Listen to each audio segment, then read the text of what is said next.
वसीम बदामी के शो में शोएब अख्तर ने इंकशाफ किया कि 4-5 साल की उम्र में मेरे साथ बाजुओं और टांगों के मसाइल थे। फास्ट बॉलर बनना मेरा कोई बचपन का ख्वाब नहीं था।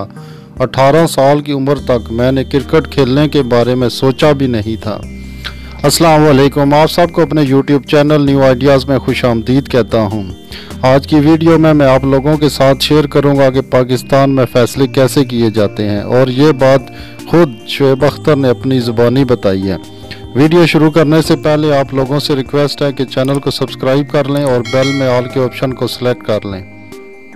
शोएब अख्तर का कहना था, पाबंदी ख़त्म होने के बाद IPL में शाहरुख खान की टीम कलकत्ता नाइट राइडर्स को एक मैच जितवाया तो शाहरुख खान पूरी रात खुशी से नाचता रहा। पाकिस्तान को इतने मैच जितवाए लेकिन कोई पूछता ही नहीं। सियासत में आने से मुतल्लक सवाल के जवाब में साबका टेस्ट क्रिकेटर ने कहा, मेरा सियासत में आने का कोई इरादा नहीं, क्योंकि मेरी वालदा ऐसा नहीं चाहती। अगर रावलपिंडी से आज़ाद हैसियत से इलेक्शन लड़ूं तो जीत सकता हूं।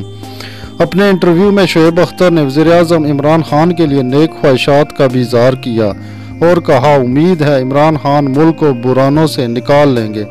सियासतदानों को झूठ बोलना बंद करके सच बोलना चाहिए। भारतीय क्रिकेट टीम के साबका बल्लेबाज वीरेंद्र सहवाग के उनसे मुतल्लक एक बयान के हवाले से शोएब अख्तर ने कहा कि पैसे देने वाली ज़ात अल्लाह की है, भारत नहीं, लेकिन मैं नफ़रत की बुनियाद पर बात नहीं कर सकता। उन्होंने कहा कि सहवाग से उनके बयान के बारे में जब बात हुई तो वो शिकायत ही कर रहा था। अगर उन्होंने कोई उल्टी बात की होती तो उन्हें ग्राउंड में ही मारता। यूनुस खान को बैटिंग कोच का ओहदा देने के सवाल पर शोएब अख्तर ने कहा कि यूनुस खान को गलत ओहदा दे दिया गया है, इन्हें एकेडमी में ओहदा देना चाहिए ताकि वो नए लड़कों को तैयार कर सकें। शोएब अख्तर ने खुद पर 5 साल की पाबंदी के हवाले से इंकशाफ किया कि उस वक्त के सदर आसफ अली जरदारी ने मेरी मदद की थी। उन्होंने उस वक्त के PCB चेयरमैन नसीम अशरफ को कहा, शोएब अख्तर को टीम में वापस लाते हो या मैं नया चेयरमैन लाऊं। साबका टेस्ट क्रिकेटर शोएब अख्तर ने इंकशाफ किया है कि आसफ जरदारी ने उन पर से 5 साल की पाबंदी ख़त्म कराई थी। मजीद शोएब अख्तर ने क्या कहा, आप ये वीडियो क्लिप सुने उनकी ज़ुबानी, उसके बाद फिर बात करते हैं।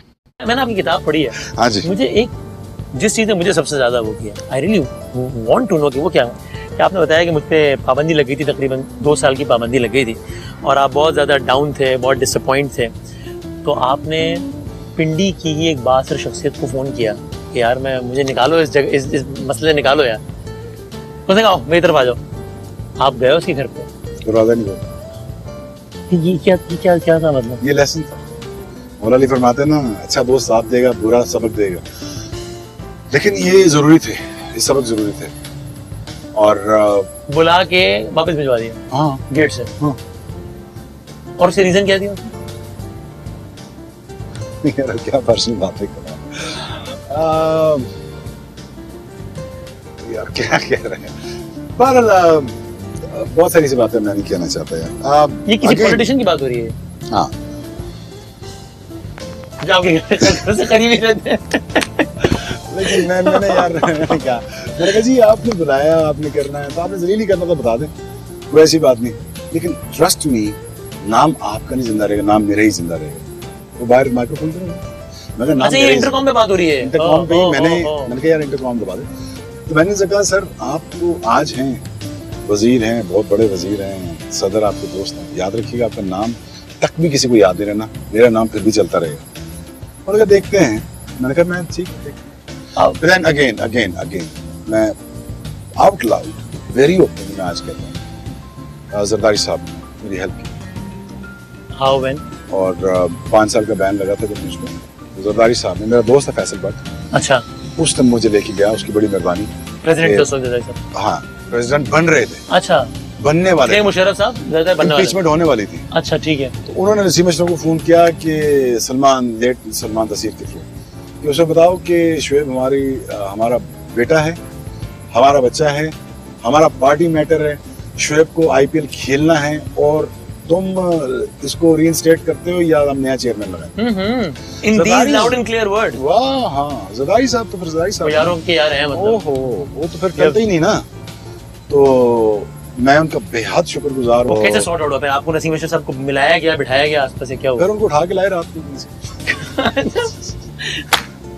उनको कहीं से उठा के लाए। उसे कहा मैं एक फोन करना चाहता हूँ। पता नहीं है, मैंने एनक्लेव में अब मैं देखती हूँ प्लीज यार क्या नहीं तो जी नाजरीन, आप लोगों ने ये वीडियो सुन लिया शोएब अख्तर की ज़ुबानी। पाकिस्तान में ऐसे फैसले करवाए जाते हैं। पाकिस्तान में मेरिट नाम की कोई भी चीज़ नहीं है। इसी वजह से पाकिस्तान में क्रिकेट जैसी गेम जो हर गली मोहल्ले में खेली जाती है, और शायद पूरी दुनिया में इतना टैलेंट क्रिकेट में नहीं होगा जितना पाकिस्तान में है अल्हम्दुलिल्लाह। लेकिन उसके बावजूद पाकिस्तानी टीम का हाल आप सब लोगों के सामने है। उसकी वजह भी आप लोगों को पता चल गई होगी। आज ये बंदा खुद अपनी ज़ुबानी मान रहा है। तो पाकिस्तान में ऐसे फैसले होते हैं, ऐसे टीम सिलेक्शन होती है, धमकी दी जा रही है कि उसको वापस लाना है या नया चेयरमैन लेके आए, और फिर रात को 12 बजे उठवा कर ऐसे फैसले कराए जाते हैं। अल्लाह ताला इस मुल्क पे रहम करें। अगर ये वीडियो आपको अच्छी लगी तो इसको लाइक कर दें और कमेंट कर दें, और चैनल को सब्सक्राइब करना मत भूलिएगा। मिलते हैं नेक्स्ट वीडियो में, तब तक के लिए इजाज़त दीजिए।